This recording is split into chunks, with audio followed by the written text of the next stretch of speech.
Most of the videos we do on this channel are current. After all, this is not the History Channel, this is the What is Happening Now channel.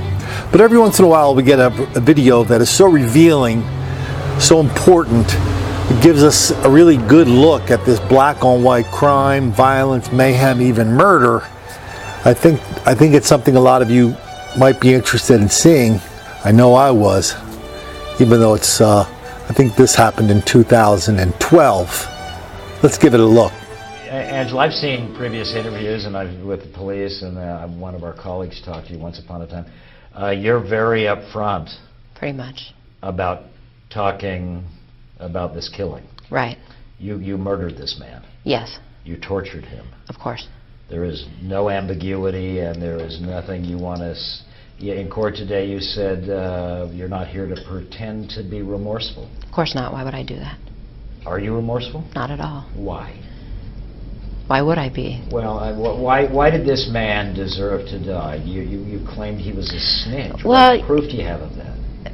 He told me he was a snitch. He told you. On many occasions. But that really doesn't matter. Why did you guys want to kill me? Phoenix wanted to kill me. What's the difference? Everybody has a reason to kill. My reason might not be good to you, but your reason wasn't good to me. So. The incident, can you tell me anything about what happened during those 3 days while you were... What do you mean? I don't know. I took him to my house, walked him down the street. I don't know why the media acts like the motherfucker couldn't walk. He walked very well. Walked him upstairs, kicked his ass, and killed him. And again, your belief is that he was a snitch because he Right. told you...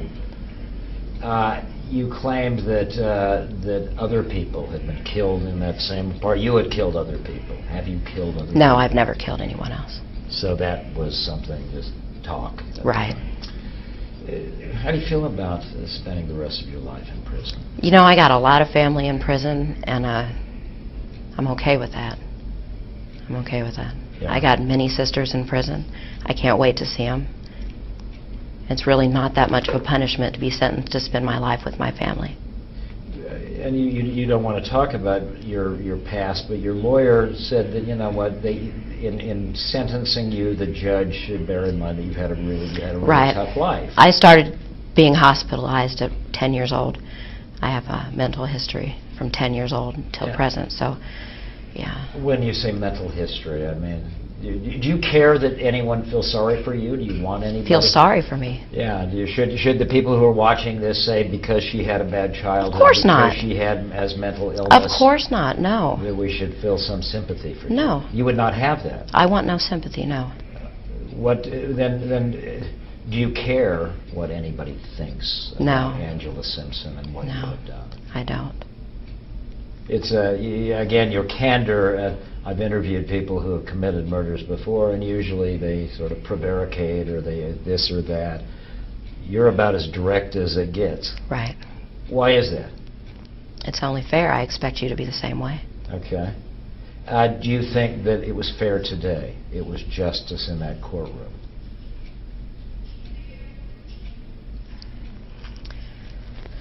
No, I don't.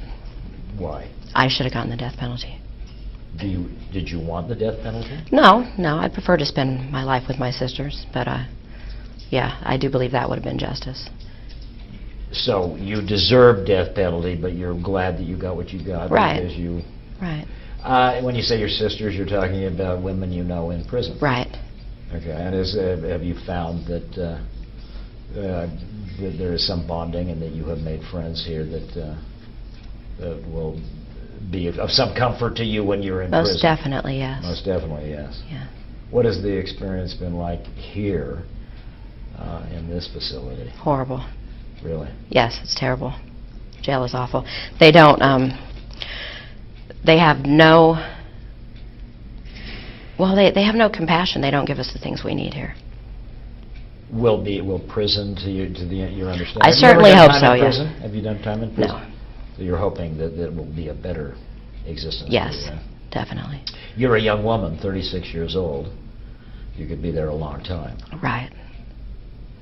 Right. But your belief is that you deserve the death penalty.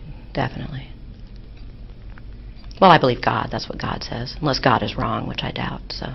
And when God has told you that, or you just believe that? I believe eye that. for an eye. Right. Right. I expected to die for this. What insights can you give us to you? What would you have anyone who may hear this interview know about you? There's really nothing. People are going to believe what they want to believe. Judge the way they want to judge, just like I do, so Yeah. so be it. Why did you feel like you were in a position to be the judge and jury in Terry Neely's life? I'm not sure. I mean, I'm really not trying to get you Right. angry, but I want to see, you say, I killed this guy, he deserved to Right. die, blah, blah, blah. I mean, it's there, you're up Right. front. I want to know if you have any concerns about what put you in that position to do that to them. It was just too much. The things he talked about, it was too much. Do you believe him? I mean, lots of people go around Well- claiming I'm a snitch or make themselves... Really, you don't say. Well, I think they talk about law. I know people come. I've got associations with law enforcement. I've got this. I'm a friend with this. Do you person. happen to have a list of those people? They name drop. Well, maybe in the circle, but you know Right. what I'm saying. Right. People say lots of things to make themselves sort of look. Well, he picked the wrong nigger to say that to, if he wanted to brag about putting so many people in prison. He picked the wrong person. and so- that's what did it to him. That's why you. What, the bragging? The bragging Oh, yeah. about putting people in prison. Right. People you knew. No. No, But I he- don't know any of them. Okay. Do you believe him? Do you think he really was a snitch? Oops, if he wasn't. Yes, I believe he was. Yeah. Yeah. Do you have family? I do. From an adopted family or? I have from 4 children. You have 4 children. I do have 4 children. Where are they? Angela? El Mirage. What is, how they doing? And how is it for you to be separated from them?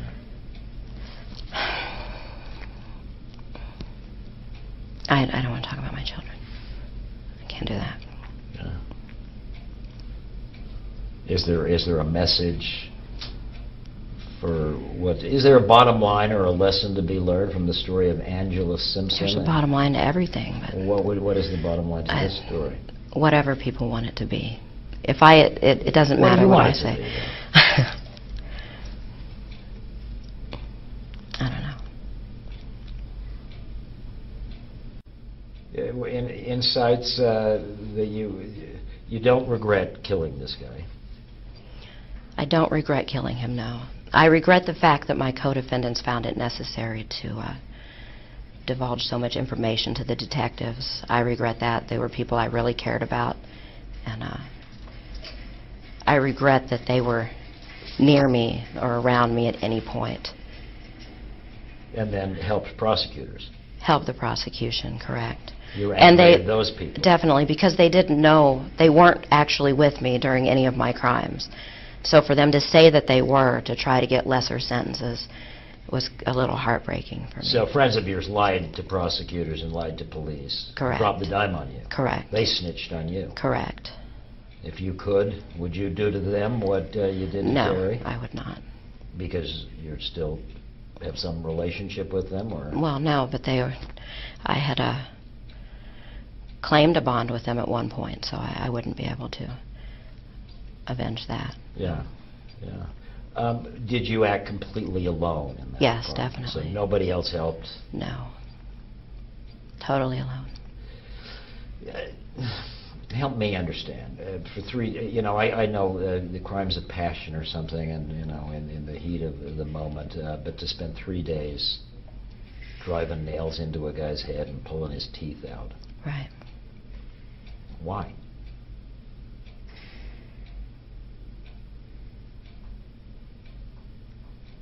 I found it necessary. Did you find it pleasurable or exciting, or was this just Just a matter? necessary. Necessary. Right. So this was more like a business-like proposition. You were doing something that you felt a job that needed to be done. Right. Really? Right.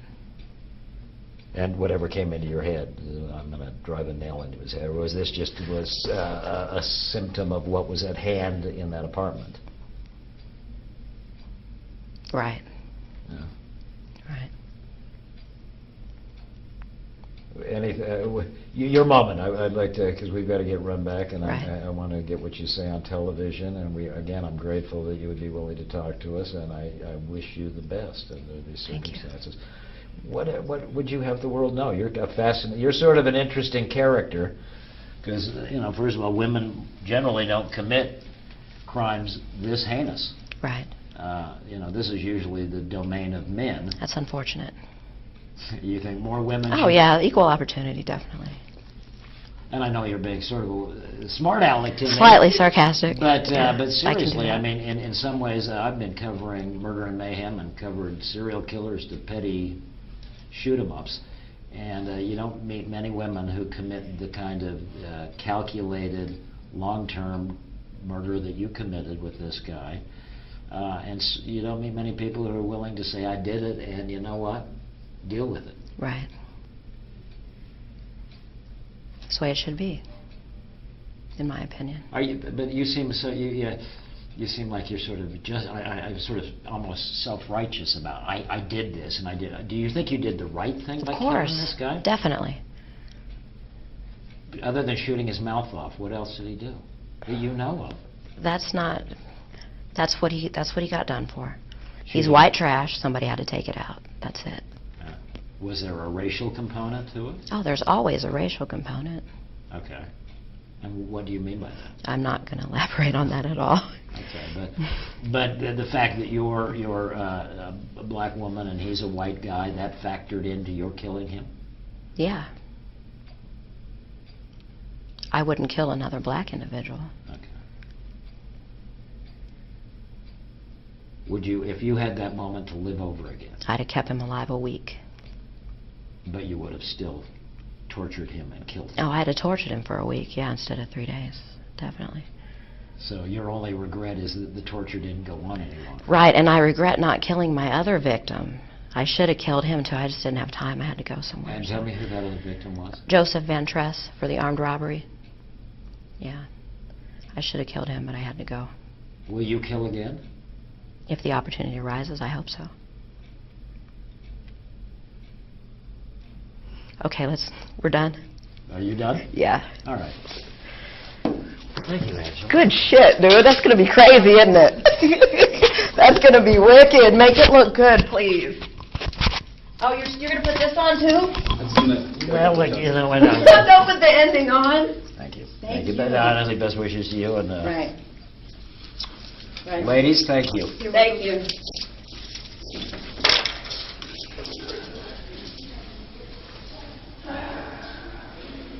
Very real. I honestly Tell can't. me again. This guy's incorrigible. Huh? Okay. Yeah, Keep going. I'm incorrigible. All right, not you. He's incorrigible. We're both incorrigible. Right. Best wishes to you. Right. Thank you. Jennifer. I have that.